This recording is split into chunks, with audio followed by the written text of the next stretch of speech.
Hi, welcome back to Getting Open with me, Andrea Miller. If you are a manifestation aficionado, or if you're just a little curious or somewhere in between, this episode is for you. My guest is one of the leading teachers of the most effective manifestation techniques. And boy, does he ever deliver an amazing explanation for why these things actually work and powerful practical exercises for you to live your best life. So let's get into it.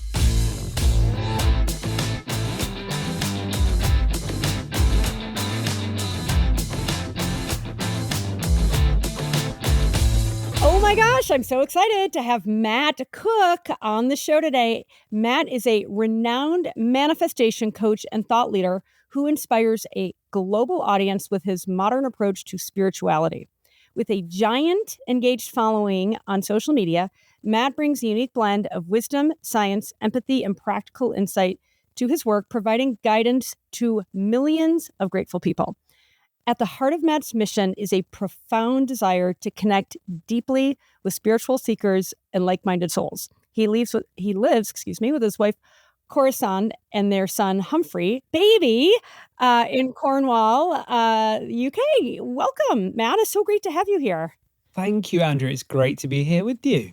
Yeah, well, I feel like your story and how you incorporate your story and what you teach is so foundational. So can we just start with your giving a little bit of the background to how you've gotten here? And then I've got about a million questions in terms of what we can learn from you.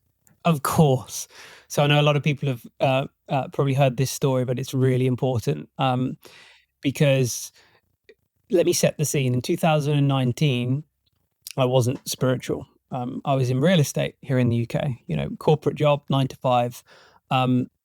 About 18 months before my mother had passed away, she was 50 years old. And I remember I was in that phase where I was thinking, what a shame, what a waste in a way. She was working so hard for retirement, never quite got there. So even though I wasn't spiritual, that was the sort of thought process going on in my head at the time. Like, there's got to be more to life. And, I was exploring ideas and ways to try and get myself out of, the corporate rat race, if you like, to live a better life for my wife, Corisande, and I. So I was in that sort of mindset of just figuring out who I was in all of this, not the corporate shell of Matt, but the sort of the consciousness, if you like. I didn't know that was the terminology then, but, the I. And then one particular evening, it's typical night, February 2019, I'm there. We're lying in bed, Corisande and I, our typical evening routine, laptop on. I think we were watching Netflix. And this is what's really strange, actually, reflecting. I think people can resonate probably with this. Normally, Corisande is normally always the one who sort of, turns over first and goes to sleep. It's always me. I'm the night owl that would stay up sort of later and, and tune in. And for whatever reason that night, I didn't. She was the one that carried on watching Netflix. And as I turned over, everyone knows that feeling when you're still awake. You're trying to get to sleep. I was aware of Netflix still playing and Corisande still being awake. And as I'm just lying there, literally just so randomly, out of absolutely nowhere, this very strange sensation started to spread across my body, a vibration. And it wasn't painful. I was really intrigued. So I allowed it to continue until it encapsulated my whole body. It was really, really strange. And it genuinely felt like I was hovering above the bed. Like that's what it felt like. It felt like I was above the bed at that point. And what were you seeing? I mean, were you seeing anything at that stage? Were your eyes closed? Great question. I was sort of like, it's really hard I was like in the vibration, if that makes sense. Okay. Yeah, like I was in totally. it. I wasn't separate from it. I was aware of it, and very intrigued. And I think reflecting back now, because I wasn't scared, because I was intrigued, I allowed it to continue. And I do wonder now, if I reflect back, we'll talk about how that can sabotage manifestation, actually, because this relates. That I allowed it. I surrendered into it, out of it, because it wasn't painful. And then it changed. And then it went from that to a very, very high ringing in both ears simultaneously at the same time. piercing. And then there was silence. So I was in this sort of very strange, like vibrational state, sort of like almost like what's next. And then I heard like a voice, and it sounded like from the opposite end of like a sports hall, getting closer and closer. And I remember sort of like trying to tune in and like listen to what that was. And then as it got closer, I heard the voice say, Matt, it's Mom. Can you hear me? And my mum passed over 18 months before. Now, look, my mum, she was from Essex here in the UK, so the very distinct accent, a very distinct Southern. And, I hadn't heard that voice in 18 months, and I was blown away. And I really wish I could remember that what we said next, but it was more of sort of this sort of like, is that you, Mom? Like, you very like, just slap in the face. I couldn't believe it. And as I started to talk back, Coruscant still being awake, of course, was like, Matt, who are you talking to? I think she was wondering whether I was talking to her, and she sort of nudged me. I remember like her nudging me, and that nudging sort of like got me out of that state. And as I turned to Coruscant to tell her, and then sort of almost wanted to turn back and tune back in, she'd gone, my mum. And yeah, so that was the start of it, because it made me ask these deeper questions, like, well, hang on a minute, I was awake, I wasn't dreaming. I had a conversation with my mum. I've never spoken to a medium like this in that capacity. I need to figure out. And you said you weren't spiritual before then. No. So this was like, yeah, I suppose if you can say, I was in the phase of figuring myself out, but I was nowhere near. I didn't know what manifestation was. I didn't know what spirituality was. And from there, and we can go into it, that was the start of asking these deeper questions, because I have to, my nature is to understand how things work. So initially, even though, of course, I wanted to connect with my mum again, and I remember actually for a week, going to bed the same time, going deliberately to sleep before Coruscant, and waiting for it to happen again. And that's actually now become the bedrock of all I teach, that wanting equals lack. And that was like one of the starting points for me, that, like the first time I didn't want it to happen. It just happened. Whereas these subsequent evenings, I'm trying and it's not happening. And that in a way sort of led me to then go deeper about, well, hang on a minute then. Yeah, what did I speak with? Because she's still here. I've just had a conversation with her. So where is she?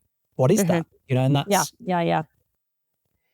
Well, so that was a start. And then you had it sounds like kind of miserable career in real estate from your descriptions. And just you talk about, in fact, I'll talk about your course. I mentioned that before we started. You have this amazing, like so beautifully displayed course called Evolve on manifestation and meditation. We'll get back to that, the connection between the two, but I just want to give a shout out because you present the material so beautifully, and it's in a format that really makes it easy to follow. It's a great user experience.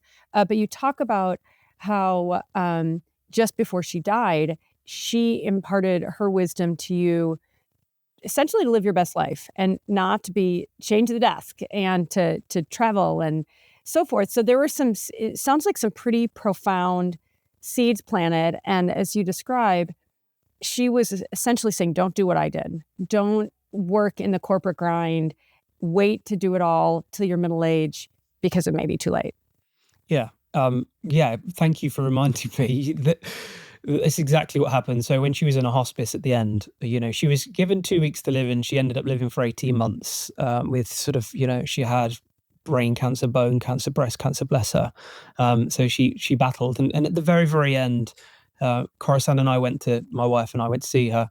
And yeah, she turned to me and she said, look, go and live your best life. I remember her saying, laugh, smile, travel, Yeah. Only when you're in my position will you realize how precious sort of life is. And, she worried her whole life. She worried about money. And, interestingly, for the first time in her life, I remember her telling me, she always chased money. She always felt tied by, she was money. In the lack, right? The not enough story, right? And the paradox, I always remember this, it never really sank in, but she said, I'm the most abundant I've ever been right now.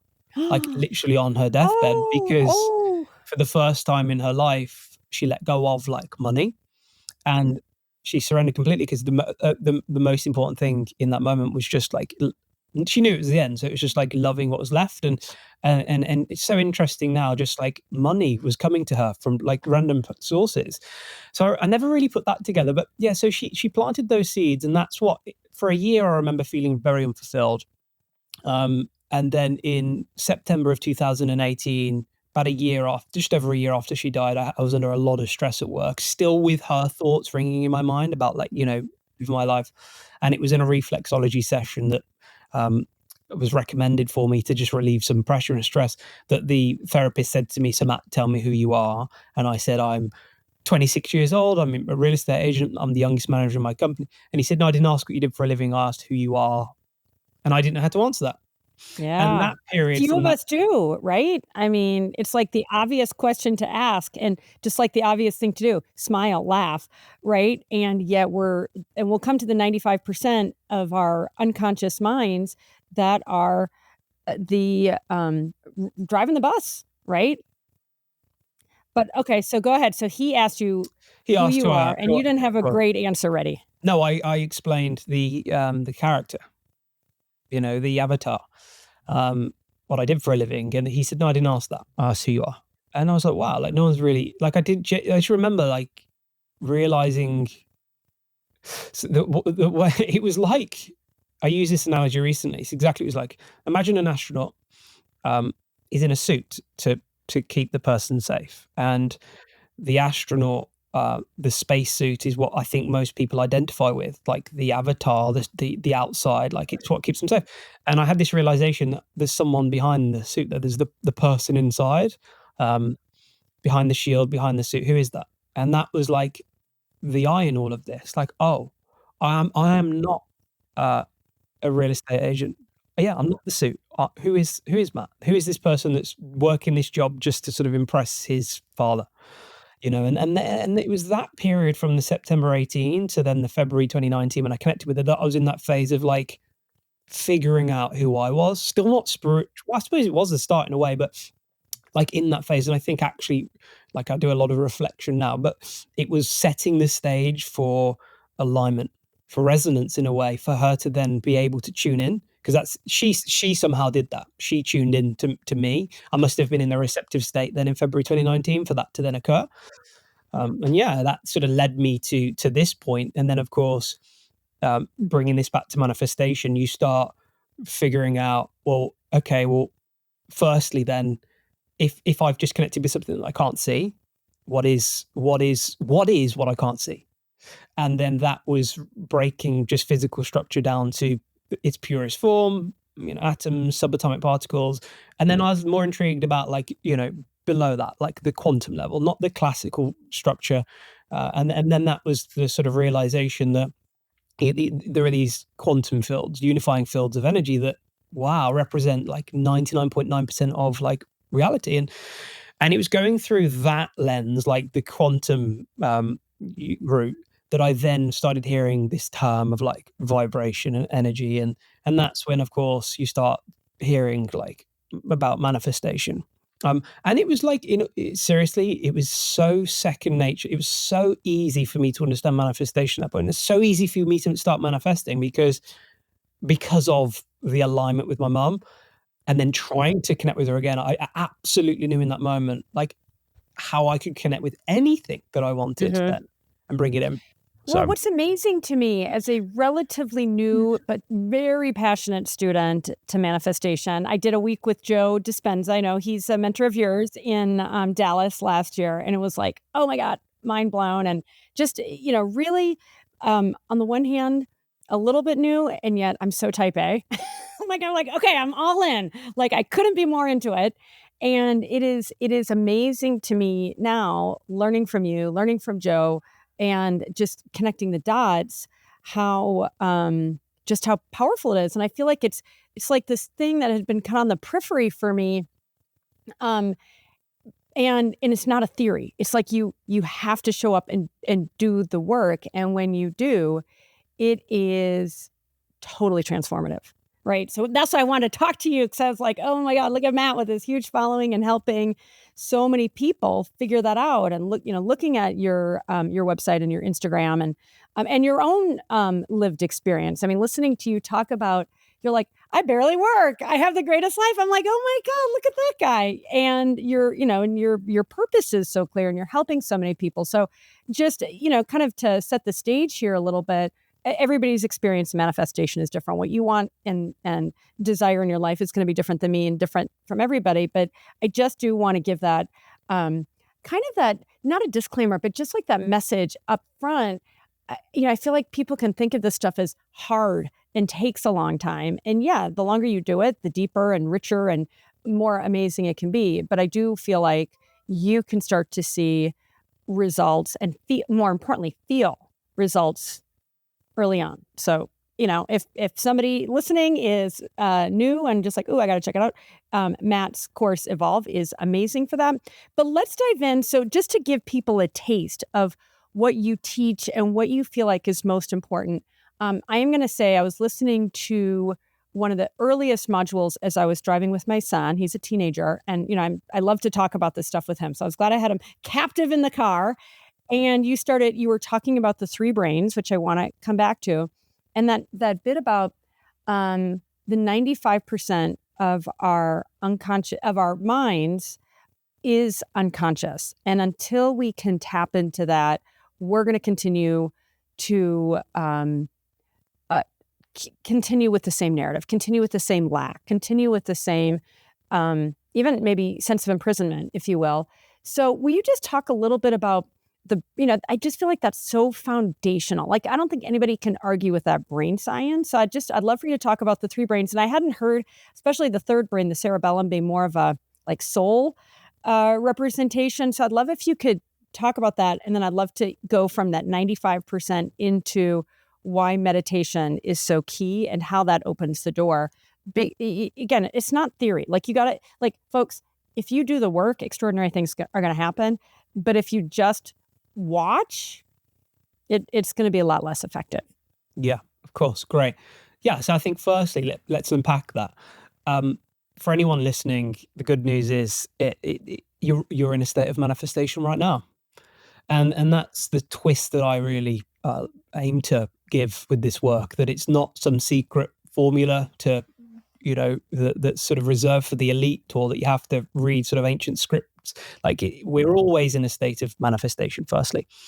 But, most people are doing it unconsciously. They're not consciously manifesting, and therefore people seem to manifest the same patterns in their life. Like, how many times you hear people say, like, I keep running into the same problems or the same relationship, so we're always in that state. And my job really is to help people switch that and consciously manifest. Everyone's aware of like very strange coincidences, synchronicities, phenomena that happens. Like, you're thinking about someone and then they phone, you're thinking about something and then it's on the radio, or, you keep seeing like synchronistic numbers like 11, 11, 11, 11. And most people don't realize that they're creating that, firstly, so we'll talk about that. But yeah, the brain science. I get really excited anytime I see 1111. I'm like, snap, I'm the creator of my thoughts and feelings, and I'm the master of my extraordinary life. So yes, exactly. I love that. Yeah, so we can go really deep. But, firstly, so people understand, I'm actually skeptical and it's healthy to be, because I think that then leads to the bigger questions, the science, and then that demystifies the mystical for me. So it wasn't enough to just say I connected with my mum. What was enough was going, oh, okay, now I understand how that works. So the three brains, you've got like the neocortex, the frontal lobe. It's the seat of your decision making. You decide you want to change your life, you want to get creative. That's the thought, that's the spark. It's I want to earn more money. I want to change my life. Like me, I want to listen to what my mum said and go and create my best life. But then we have this huge chunk, we have like the limbic, which is like the emotional brain, which is the storehouse of our programming, our habitual state of being. It's what's running the show. And that represents about that and the cerebellum, about 95% of who we are on average. So, using the iceberg analogy, that's below the waterline. So above the waterline is that 5%. It's the neocortex. You and I are talking right now. I'm going to go and have breakfast after this. Like just kind of running our, that executive functioning, that's the neocortex 5% of what we are conscious of. Okay. Yeah, right. So it's that's teeny tiny. Teeny tiny, yeah. So it's sort of like you make a decision to change, and then like you run into like, why is it not happening? And it's because the 95% is what defines you subconsciously. So what people have said to you through repetition over your years, the first 7 years of your life, for example, are only in like theta brainwaves. So it's like a sponge. You're being programmed. So why that's important is because firstly, you need to understand what your programming is saying about about yourself. You've got to really become that scientist, and we'll go really deep with this. But the reason that's so powerful is because you can have all the conscious will or intent to manifest, but actually what is manifesting is the subconscious. So that's why people they go, I want more money, but then they manifest more debt or unexpected bills. You have to align that storehouse with the conscious, with the neocortex. Now, people go, well, how do you do that? And there are really two ways to reprogram that storehouse. The first way is obvious, and that is that every single day we all do it. We all go into the storehouse, the subconscious, when we sleep. Everyone listening to this right now, unless they're lay on a couch relaxing, will be in beta brainwaves, and that's where the outside world is more real than the inside world. We're focused on what's going on outside of us. And we're very much in that sort of analytical part of our brain, the conscious mind. But beyond that, there is the programming that's keeping the autonomic nervous system running by itself. When we slow down, the brainwaves slow down. And that first layer is called alpha brainwaves. And the very terminology of daydreaming, if you think of what daydreaming is, like I always imagine like being in class, for example, 1 minute you're focused on like the teacher. So that's the day, because the day represents the outside world, the day. And then the next minute, even though you might be staring at the teacher, you're now dreaming about like what you're going to do later. Yeah, you find you're kind of not paying attention. You're like, wait, what happened? What did they just say? So that there is because you're in a relaxed state, you're in class, you've not got to go anywhere for an hour. So your brain waves are flickering between beta and alpha, beta and alpha, beta and alpha. So then as soon as you're in like the dream, which is alpha, the first level of the subconscious, the inside world starts to become more real than the outside world. Now, what separates the conscious mind with the subconscious mind is the analytical, and the analytical is in between beta and alpha. So if you transcend the analytical, you're in the storehouse of like your memorized programs and paradigms. Now you go deeper still and you get to theta. And theta is where you're highly suggestible. The body actually now doesn't know the difference between reality and a dream. And I always say this: we've all experienced having a nightmare. You wake from a nightmare, and initially you think it was real until you go, oh, it was a dream. But why is your body is physically reacting. I mean, I've had some bad nightmares where I'm like literally screaming. Like, what is happening? Yeah. And then you realize it was a dream. So in that state then that your body is literally taking orders from the brain. So the body genuinely is like preparing you to run, like, in a nightmare. So we get into theta, deep sleep, and then there is delta, which is deep. But let me ask you about theta real quick, because I actually did a great breathwork class just recently. And I kind of found myself being this like freaky deaky, like dream-like state where I definitely, like, I wasn't nodding off. I mean, believe me, I've meditated where I'm like, oh, I'm falling asleep. Like, but it wasn't that. And I've experienced it, a number of other times where it's almost like I haven't been on a proper psychedelic trip, but it's what I would expect a psychedelic trip to be like. I mean, at least for me, it's like kind of in this weird dream-like state where I'm not super conscious, but it's like, okay, this is really different. Is that likely a theta experience that I'm in? Yeah, you just disconnect from the avatar is what I would say. Like I use the term avatar because I genuinely believe it. The avatar is just like what we've been programmed to believe we are. And when we get down into theta, is that ego? Is avatar ego? Would you say? That's how I would determine how it I would identify myself. I'm myself. Andrea. I'm wearing a Yeah. blue sweater, blah, Yeah. blah, blah. So there's two Mhm. things that can happen when you're down in theta. Firstly, you can become aware of like the programming and what's coming up. But secondly, for me, like the deeper you go, the more you detach from ego and the more you detach from like that avatar and the more you become the person in the spacesuit rather than the suit. And, so from there, then you become what's called like pure awareness, pure consciousness. You know, um, if anyone's trained in transcendental meditation, like I have, you get given a mantra, and really what you're doing is transcending the busyness of beta brainwaves down to the seabed, and down at the seabed, which is really like the unified field. You're down deep in like theta and delta.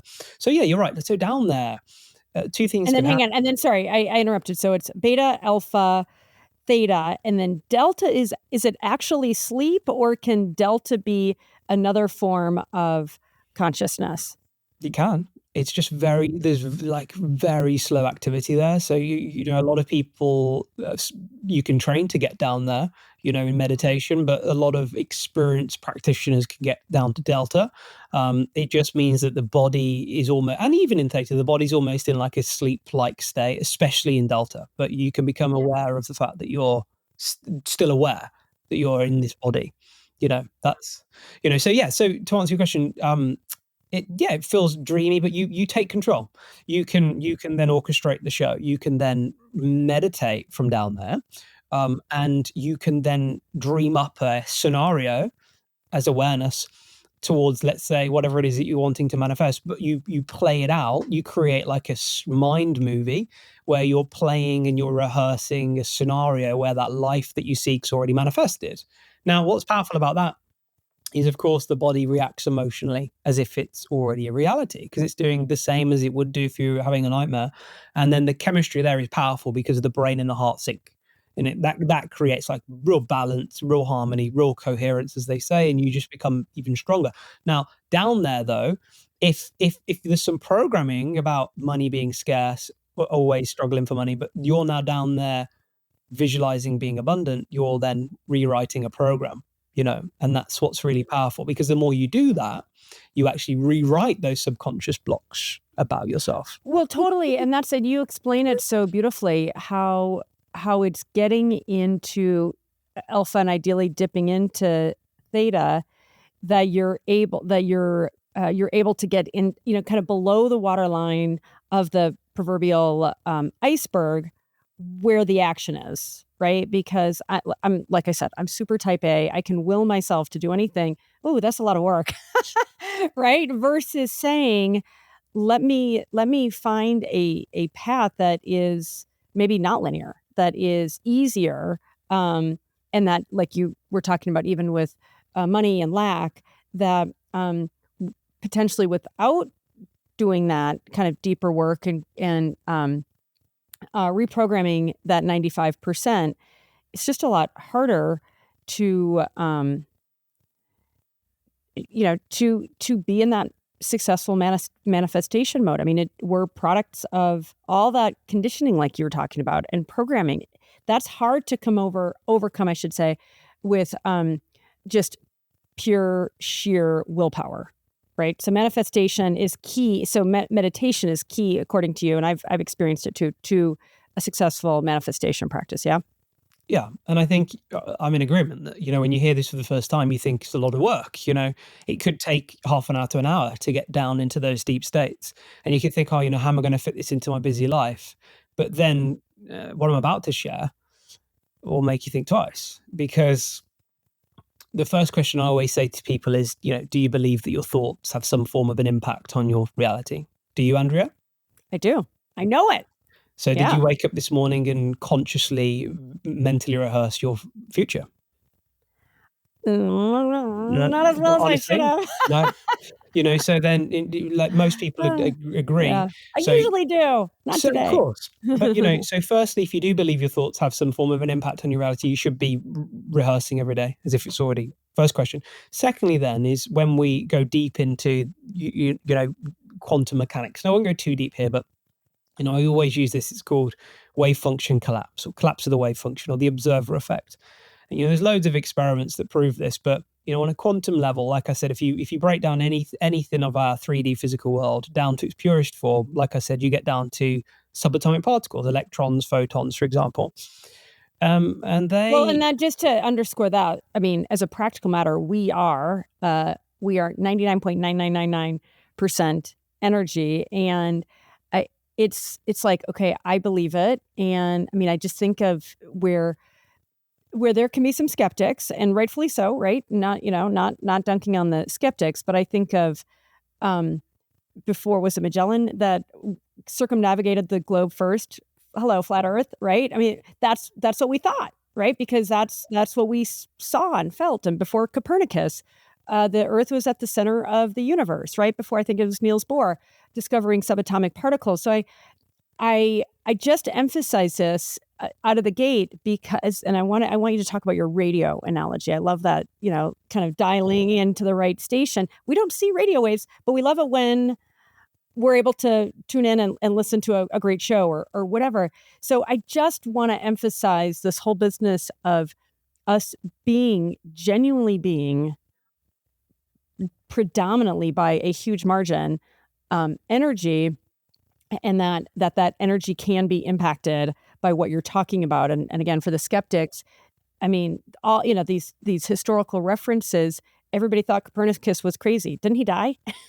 I'm not a really great historian, but I get these little anecdotes. It's like, yep, that he proved, what everybody said was wrong. And it feels like we're kind of at this turning point in our society where the kind of work that you do and teach, that it is getting to that critical mass of people going, oh, wow, holy smokes. So let's talk about it, because this is going back to the wave function collapse and what you just said. Atoms are 99.9% invisible fields of energy. The only part of the atom that's physical is the subatomic particle, the photon, the electron. Those photons, those electrons, those subatomic particles pop in and out of existence from quantum fields, right?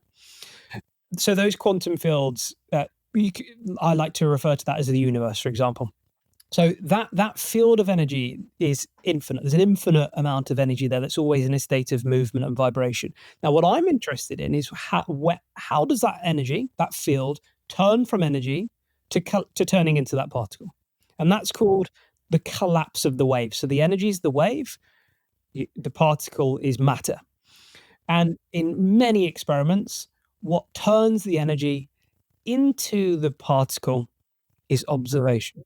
Is observation. Okay. Yes. So when scientists are setting up experiments, whether that's observation through human consciousness or even like cameras looking at these, it's observation. The moment observation's taken away, the wave function doesn't collapse. And so can I just take a little time to interpret that? So by observation, is that consciousness by a human being being aware of it? Is that what you mean? Okay. Yes, free will, consciousness. So observation. So I like to refer to the person in the spacesuit as the observer, the consciousness, the awareness, the witness. That thing there is what is collapsing the wave.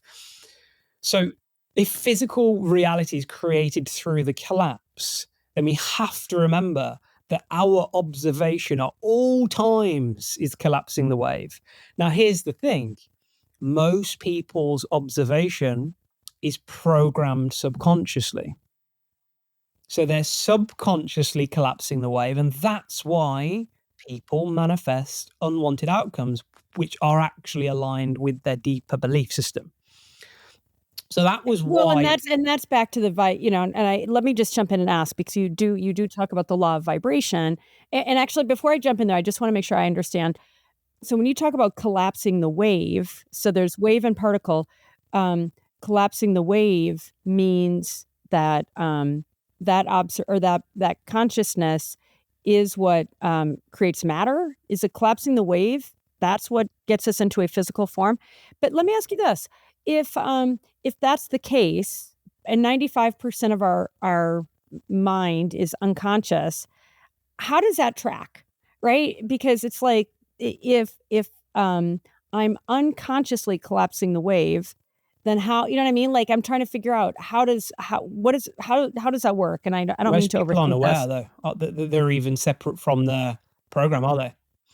You know, so that's the first thing. The first thing is to recognize that you're separate from the programming, right? Now, what about the saying, "It slipped by my awareness, slipped by my consciousness"? You know, the consciousness is programmed subconsciously. It's not aware. So you have to become firstly aware that if you're aware that there's negative self-talk, who's the one listening to it? Well, that's you. That's this person in the suit. That's the awareness. That's the observation. So the moment you distinguish separation is the moment you reclaim your power, because you can reframe and reprogram the dominant programming. Now, if you're not aware of that separation, that consciousness is just intertwined. So then you do believe I am not worthy. I am broke. No one loves me. That is the observation, isn't it? Yeah. Until Okay, you I got you. recognize this separation between the programming and the awareness. Now, the moment that you recognize the separation and you steer the ship towards the other way, towards going, I am loved, I am abundant, you know, good things always happen to me, then you wait, because people then go, Matt, you're not going to believe it. This happened because they've collapsed the wave towards the and this is why a big part of my work is that I say the universe always says yes. And really what I mean there is that, you know, look, we have free will. So our free will dictates that if we want to say to ourselves every day, no one loves us, or that we're broke, like, that's your free will to say that. No one's going to come in and, you know, that's you. So the reason I say the universe loves you unconditionally, or you know, it will always say yes, is if you say, I want more money, I'm broke, I just want a bit more money to change my life. What you're observing there is the wanting, right? So then you're collapsing the wave, and you're actually manifesting more experiences of wanting more money. Yeah. Yeah, yeah, Right? yeah. No, it makes total sense. So talk about, if you will, the law of vibration, because I feel like this is really fundamental to being in a different vibration that matches and that is inextricably linked to the future self, which I love that exercise, the meditation that you do. So will you talk about one or both of those? Sure. So, firstly, energy is always in a state of movement, and that movement's called vibration. You know, and the speed of that vibration it creates frequency, vibrational frequency, and frequency carries information. So the speed of energy creates vibration. So, like you said earlier, you know, if everything's energy, a lot of the energy we can't see with our naked eye. So there's Wi-Fi signals, radio signals, electromagnetic signals. There's all types of signals or vibrations of energy that we can't perceive. So, you know, if you and I, there's radio signals going through our room right now. We're just not tuned into them to be able to listen to them. So, you know, if everyone thinks of a radio station that they know, it's really, what is it? It's just energetic energy. It's just energy vibrating at a specific frequency, and that's called the FM. You know, and if you want to listen to that station, you can't want to listen to it, because you'll never listen to it. You have to, you know, you have to tune in. So, like, if you imagine an old radio, you have to physically turn the dials. There's Literally white turn the noise, dial. crackle, you Yep. know. And even now, if you said to Alexa, "Hey, play Radio On," you got to see that as still the tuning in. So you've got to be of that vibration in order to pick up the information. The right signal. The right Mhm. signal. And Yeah, so that's I mean, I manifestation. often think of, literally for years, I've been like, "Oh my gosh, I'm a transceiver," right? I'm taking in signals and I'm sending out signals. And how I can do that is either awesome and intentional, or below, you know, kind of dipping below the proverbial waterline with my iceberg analogy, and, you know, unconscious, right? So the idea is to make the unconscious conscious, to reprogram, so that you can get to that. You know, if I want to listen to Guns N' Roses all day long, you know, proverbially, it's like, all right, I gotta tune to that station. You're a radio station yourself. And you know, the Heart Math Institute did this incredible research where they were able to somehow determine that the heart is 5,000 times more powerful than the Oh, is signal it produced. 5,000? I actually interviewed Debbie Rosman just last week, the CEO of HeartMath. Yeah. unbelievable. I mean, like, Unbelievable unbelievable the work they're data. doing, right? And, they're 5,000 times more powerful than the brain. So what does that tell you? That you can have all the conscious intent from your brain, but you've got to really align the body. And that's why, you hear Dr. Joe Dispenza say you have to have a clear intention and an elevated emotion. It's, everyone says it in different ways. It's just a thought and a feeling. You've got to align, really, the way you've got to align mind and body. Is what you've got to do. And if you do that, then you've got a greater collapse. Is how I see it. You have a greater ability at collapsing the wave. So Or talk about that. Yeah, will you talk yeah, about your future self? Because I feel like ultimately that alignment, which I've experienced so profoundly in my own life, and again, that's why I'm so grateful for your work and getting the chance to learn more and go deeper with you. Will you talk about just like back to I want more money versus I am somebody who is now attracting more money, right? What is that and how do you go from kind of A to B? so firstly, not everyone, shouldn't say everyone. A lot of people overcomplicate manifestation because they're thinking too far out.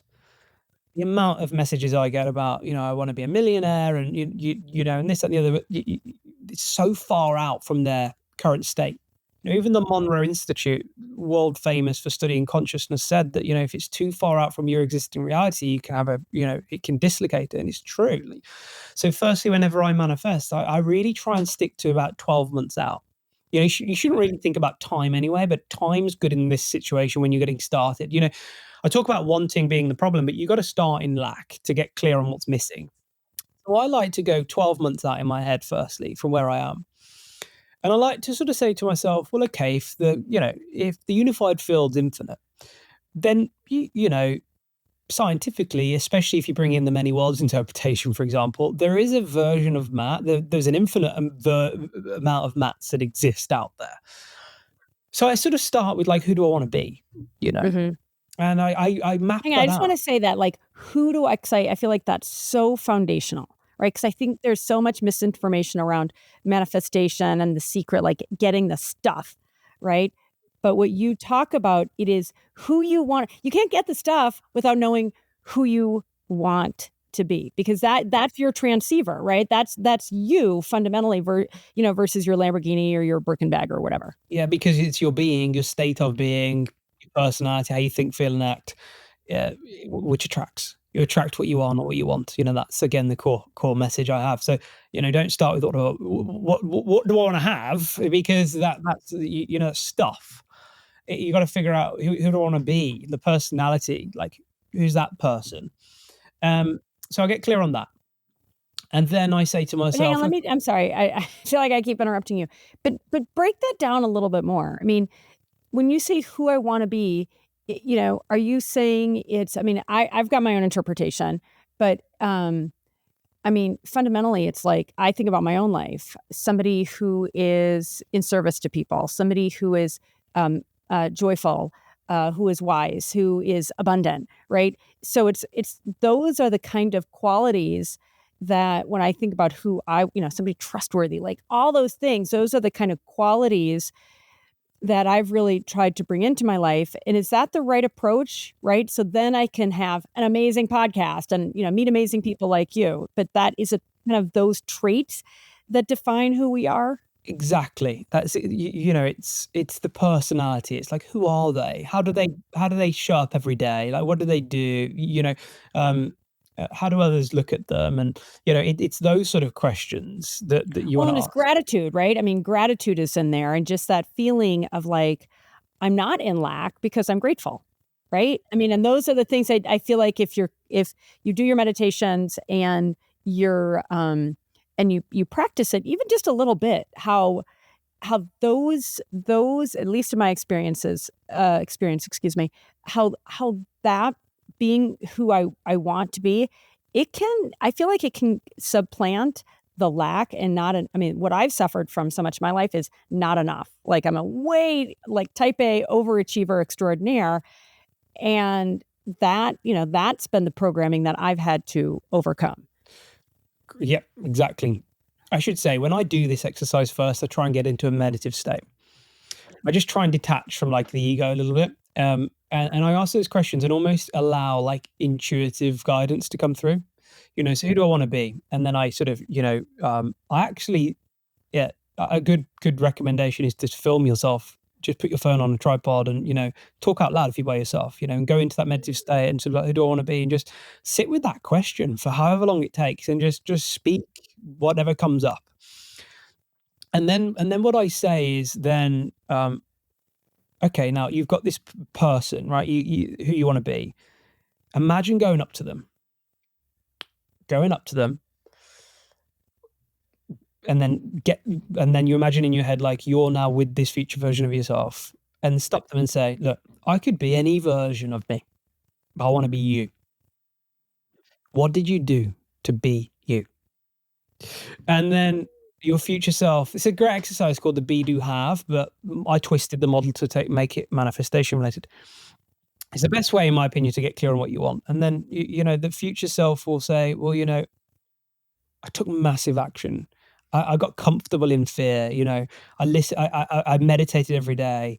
I made sure I was consistent, and you really sort of like allow that guidance to come through of like the big step, because intuitively we know. Because here's the thing: the same awareness here now exists in that version too, so it can channel through you, especially if you're in that state. So allow that future self to tell you what they did. Because manifestation is not just thinking positively, right? It's thinking, feeling, and acting. It's the action. Now, the action comes from what they said they did. Now, here's the thing. You then say, great, all right. So, they've given you the advice, they've told you what they did to be this person. Now you say, as a result of doing all that and now being this person, what do you get to have? And the have is and allow yourself to say, I drive a Range Rover and I have this huge podcast, and there's nothing wrong with that. It's just people focus on the Range Rover for a feeling, right? Right. So allow that The yourself to tell you, external versus the internal. Like what's Yeah. driving it? Mhm. What do you have? I have a new house. I've got this global podcast. I have these subscribers. Like, I have this much money. I earn this much. I speak all around the world. Like the material things, the have. Now, okay, great. So now we have a blueprint, because if today now you start doing the things that they did, as a result of doing that, you're starting to be that person. And as a result of being that person, you collapse the wave and you start having the things that are equal to that state of being. Now, you don't go out and try and force and manipulate the have aspects into fruition. That's manifestation. It's the surrender. It's knowing that if you're being that person, you're aligning with these things, and they're gonna come. They're gonna collapse. And that's really what I do, and that helps me get really clear on all of those aspects. Because look, if you want to meet someone, if you're looking for a relationship, you've got to get out there. You can't just stay in your house. You've got to start. If your future self might have said, look, join that yoga club that you've been seeing the signs for and you've been ignoring. Go and do it. Might not even be going on a blind date. It's just like, get out there more. Yeah. And like, And go ahead. I was just going to say, like, the action. Think about it like this: the action. All that's doing is you're co-creating with that intelligence upfield. You're making it easier for it to collapse, because if you just because it's all alignment, if you just stay in your house, it's going to take longer for there to be a match energetically, so that's what the action does. It helps it speed it up. Do you feel like that very famous book called The Secret that then was made into a documentary film, or whatever, however, maybe it wasn't a documentary, it was a film. Do you think that actually did a disservice to manifestation? Because I haven't watched it or read it in a long time. I totally did whenever it came out, 18, 20 years ago. I can't remember when. 2006. Okay. Yeah. It felt like it was all the rage, and it felt my recollection, very passive, versus what you're saying is you got to be really active. But even before you're active, you got to be really clear. Right, but those two go hand in hand. So I've got my book, a huge manifestation of mine. I signed with Penguin Random House last year, and my book's been published later this year. And oh my God, congratulations. Thank What you. is it called? That's a secret. That's okay. Well, come back on the show when it's ready to be revealed. Yeah, we'll do round 2. Congratulations. That's awesome. But I can tell you what it's about. It's one step beyond the secret. It's really helping people understand that they have to, there's something beyond this state of lack, this wanting that people are in. Like, you've got to get beyond that, right? And that's the true essence of it. So the secret's, no, I think it's great because it was the first sort of thing that really propelled manifestation, and like it woke a lot of people up. I think where it went wrong a little bit is a lot of people thought it was like a lot of positive thinking, and but there's a lot more than that. There's the alignment of the subconscious, that deeper programming that we've spoken about, and the action as well. I'm not going to deny, like, getting here right now, like, required me to lean into a lot of fear, like get on camera, do public speaking, all those things that if my programming would have just said, do you know what, Matt, you're very comfortable in your office, you don't need to do that. And that's what holds people back, and that's why, in a sense, if you just read The Secret and don't take action or don't try and reprogram, you're manifesting just from the 5%, you see. And that's in a way how I interpret The Secret a little bit. Yeah. It's aligning the 95% as well, which is the... Well, yeah. And I mean, I even think about just, the having the clarity and visual, we know visualization is so powerful, but what's been apparent to me for some time now is not just visualizing, not just seeing. And I tell my son's a great, tennis player and athlete and all these things. I'm like, okay, visualize the ace, but then feel how good it feels to ace your opponent every time, right? That and you talk about this too, that connecting what you want, in that case, an ace, but don't just visualize it.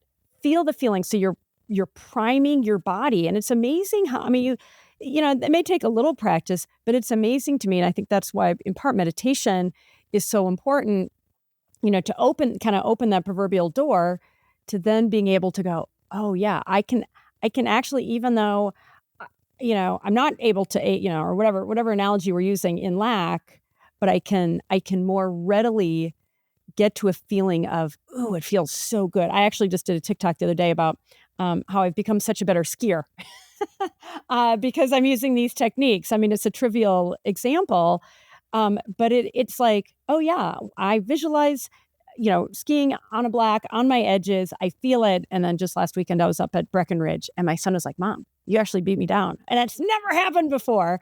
Right. I just, and it's just something that I think back to, well, and even you talk about affirmations, to why can affirmations sometimes be bad? Because it feels like these are kind of connected.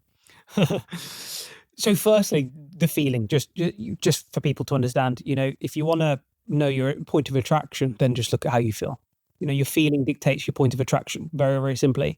And if you can get into a meditation and rehearse your future, drop into your body and say to yourself, how does this feel right now? Like, what does this manifestation feel like in my body? What is the sensation? What is the tingling? And just try and take like a screenshot is sort of the analogy I use. Like, try and say to yourself, can I like remember this? Can I remember how this feels? And then can I then consciously like just tune into that feeling through the day? In meditation, when you're really able to tune into that future. And I do say to people, write a script. Don't go into a meditation not knowing what you're going to rehearse. Go into it and know what you're going to rehearse. I want to talk about Michael Phelps in a moment, actually. When you're in that, and when you can really visualize it and feel it, just drop into your body and say to yourself, can I take a screenshot of this? Like, what does this feeling actually feel like in my body? What are the sensations? And can I remember this? Because I remember my manifestation. And then if the more you do that, you can tune into it through the day, which is really powerful, firstly. And then just talking about Michael Phelps and why it's so important to have like a script. 2008, the Olympic final butterfly 200 meters. He is a huge one for visualization. His coach, Bob Bowman, gave him a book as a kid on like relaxation and mental rehearsal. And he would rehearse in meditation hundreds of times a race. So by the time he got like ready to dive in, he swam it hundreds of times. He dives in, 25 meters into that 200 meters, his goggles start filling up with water and they break. Now, most swimmers would sort of stop. I'm done. I can't swim the rest of the race. Because he'd swam it hundreds of times in his mind, he kept his eyes closed, and his body now subconsciously knew how to swim that race. And he swam the 200 meters. Now, what's amazing about it is he set personal best. He won the race, set a new world record, swam it blind. So that shows the power of mental rehearsal and, why that's so good. Now, moving on to affirmations to answer that question. I think firstly, affirmations is something you should do every day because I should say consciously do every day because everyone's affirming every day. The thoughts that go through your mind are affirmations, I'm not good enough. No one loves me. I've never got any money. They're affirmations. I have so much to do, blah, blah, blah. I have to do. When will I have a break? Where people go wrong with affirmations is they're too complicated. There's too many of them. Just stick to 5 or 6 that are very tailored, very aligned with that future that you repeat every day and using I am statements, I'm a what? globally recognized what are some either that you use or that you recommend people use that, that are pretty standard? Every day in every way, only good things come my way, for example. Every day in every way is a great one. So every day in every way, fun and exciting opportunities flow my way, every day in every way, golden opportunities come my way, so I like the every day in every way. And then I like to use I am, so, for example, my dream was once to become a globally recognized manifestation coach to have this mission. So every day, so it'd be, I'm a globally recognized manifestation coach admired by many. So really think about the affirmations that are in alignment with that vision, and then break it down into I am or every day in every way, and then fall in love with them. And as you I write mine down and then I say them out loud to myself, and I just do it. It's part of my morning routine. And the second part about reprogramming is the part I love, which is repetition. It takes 66 days on average to reprogram. So if you can rewrite it's called neuroplasticity, you can rewrite a program just through consistency every single day. So that's why affirmations are so powerful. Yeah, I love that. And I just feel like what supersedes that is having the clarity. And I just feel like so many people just lack the clarity. It's back to the reflexology guy asking you, Matt, who are you? Right? I mean, and I feel like it's who are you and who do you want to be? Right? And then you get who do you have, what do you have? But it just feels like back to the 95%, I feel like there are a lot of zombies kind of out there working hard, grinding, just like blunt instruments. And it's like, ooh, it doesn't have to be that hard. I mean, that's actually, so when I think about the value of The Secret, to your point, it's like, it was like this bombshell that said, folks, our minds are so much more powerful than we realize, now, were they as maybe precise in terms of explaining how it actually works? To me, no. But being able to tap into that vast, and to your point about the HeartMath Institute, that it's not just, in fact, when I was talking to Deborah, it's not just mindfulness. The mind is powerful, but it's that tapping into gratitude, tapping into excitement, tapping into those positive emotions like you talk about. That's where you become, that's the superpower. Is what I've experienced, and it seems like that's what you're teaching as well. Fall in love with that future, Fall in love with that future, yeah. Yeah, and I say to people, especially my clients, that it's completely normal for these fears to come up, and just resonate with it. So many people listen to their fears and trust their fears. I'm not going to get on camera. It's back to that 95%, and it's getting out of your comfort zone, right? And that can be prohibitive to so many people. If you remember the astronaut analogy, it's just keeping you safe. That's all it's trying to do. The programming is you're in a cave, and you're safe in the cave, and it only knows the now or the past. That's how it's created. And the thought of stepping on stage, getting in front of the camera, starting a podcast, quitting your job, those things are unknown. right? And to the program, the ego, like it just doesn't want to go there and resonate with why. And that's what I do. I resonate with these feelings of like, I'm experiencing that this year. Like I've got a lot of travel and a lot of like talking in front of audiences with my book launch. And I'm gonna be honest, like it fills me with dread. Like it's scary because I'm so comfortable here, like in my lovely office, and and I resonate. I go, it's Matt, it's okay. It's false evidence appearing real. That's what fear is. And and then I just bring it back to look, the universe, reality is 99.9%, over 99.9% invisible. It's unknown. So what would I rather trust? Right? Would I rather trust the knowns, which are like 0.0001%, or the unknown? And the unknown's scary, but it represents almost 100% of reality. And that's why the universe will always have your back. And that's why I'll always, always lean into fear. And I've never, never, ever let me down. Oh, that's awesome. Yeah, no, I think you're absolutely right. Unless you're willing to change, and change is scary, it's if it's predictable, then it's going to be the same. And if you want it to be different, if you want to be different, then then you're going to have to step into the unknown and be different. Let me ask you just one or two last questions. You had this really wonderful Instagram post recently, or maybe it's pinned, where you say something to the effect of, you don't want to be with that. Is it? Oh, I feel like I'm messing it up already. The ideal person, and it got a ton of reviews. I had to watch it a few times to get it. So, what can you just describe that thing, because it resonated, but and it really resonated with a lot of people. But I would love for you to explain that one. It's one of the biggest topics, manifesting a specific person. Firstly, and for anyone, meaning, like, okay, go ahead. What do you mean by that? I mean, this is mostly for single people, or what? If you're already married, it's not or people that have been in relationships that have broken up. Like the biggest, hottest topic, like trust me, in manifestation is someone wanting to manifest someone back, or manifest someone specific. I want to manifest this person. So, and by that, do you mean like I want him to be 6'2", blonde? No, most people, yes, but most people are actually attached to an actual person. Like this person. Yeah. So like they've either been in a relationship with them before and that person's left them and they want them back, or they've fallen in love with someone at work or someone and they want to manifest that person. They're like, I want Leonardo DiCaprio. Yeah, right. Well, exactly. Now let's just hold that thought, because I'll explain the second part to your question. So the way I answer this firstly, because there'll be a ton of people listening to this who want a specific person. The good news is, if you on a quantum level, whether you look at the observer effect and collapse of the wave function, or even the many worlds interpretation, science, like it exists theoretically, that relationship. Now, the way the construct is created here in physical materiality, like the only way for us to experience anything as souls is free will. We have to have free will for cause and effect. For us to learn, we have to have the free will to make decisions. It's the only way we'll learn.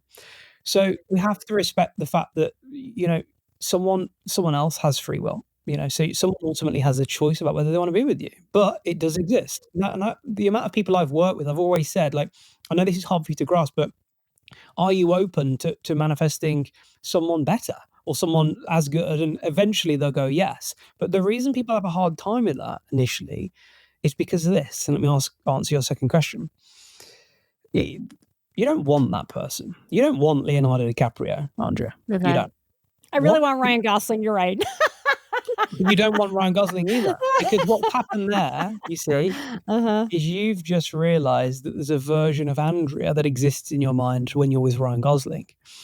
And that's what you're attracted to. You're attracted to whatever he represents, however he's making you feel. And that's what people are missing. They're attaching themselves to something outside of them to then say, I want this person. And really they're saying that because when the thought of being with them, or the past experience of being with them, made them feel worthy, or made them feel free, or in love with life. Or seen and sexy and all those things. Yeah, exactly. all that. Really, all people really want. And this is like, I've heard no one say it this way, I'll be honest. There's all these like cringy techniques like the pillow talk and all these methods to try and manifest someone back. And look, go and try all that. Please do. But I like to ground it with a bit of science and truth. And that is that really, why don't you just go manifest that version of yourself? Why don't you go and be sexy? Why don't you go and, yeah? And actually, do you know what will happen if you start being that version of yourself? You might just manifest them or someone better.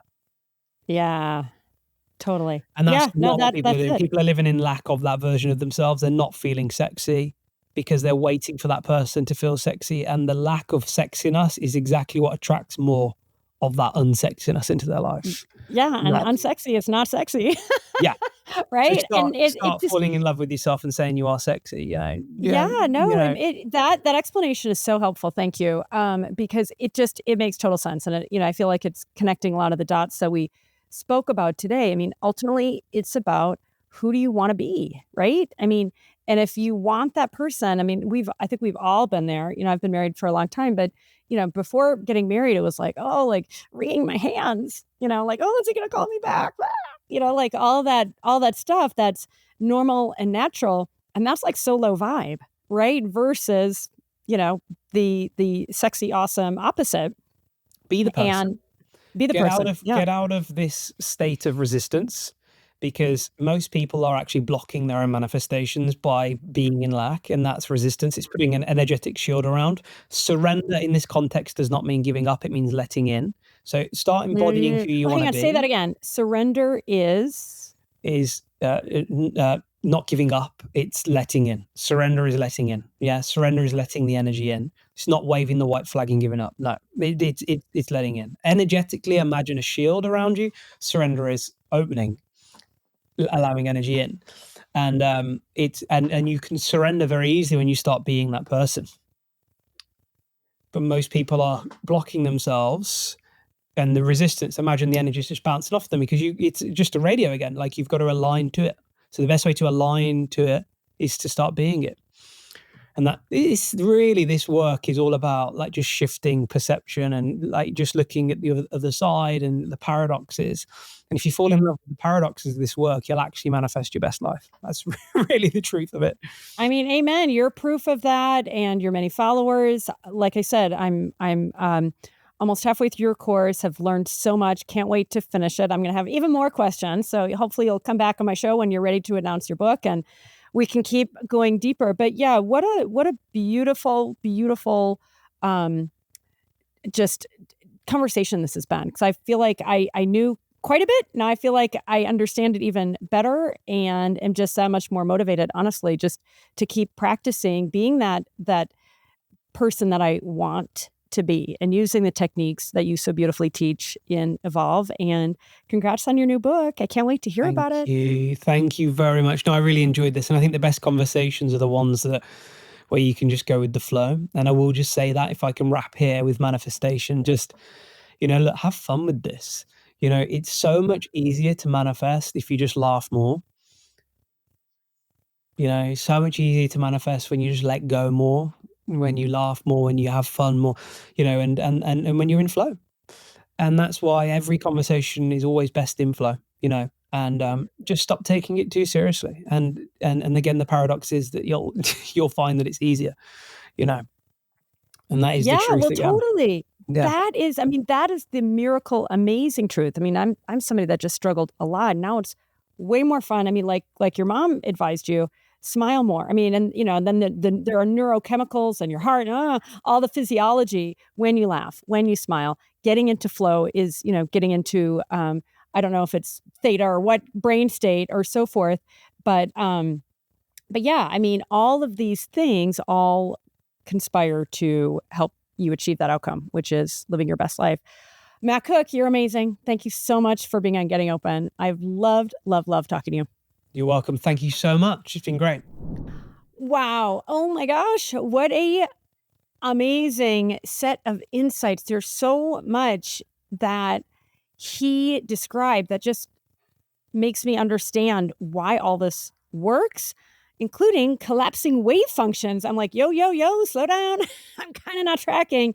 And now I'm tracking. I hope you are too, and are that much more motivated in understanding the mechanics of how and why these things actually work, and are willing to actually do the work to live your best life. And honestly, I'm right there with you folks, because that's exactly what I'm doing in my own life. And I am so glad and grateful to be able to bring this kind of material to you, these kind of incredible guests. And so with that, I'm going to wrap up. Thanks for tuning in to Getting Open. If you don't follow us on Spotify, iHeart, YouTube, wherever you get your podcasts, please do. It is such a big help. And finally, if you have commentary, feedback, questions for me, please email me at gettingopen@yourtango.com, and we'll see you next time.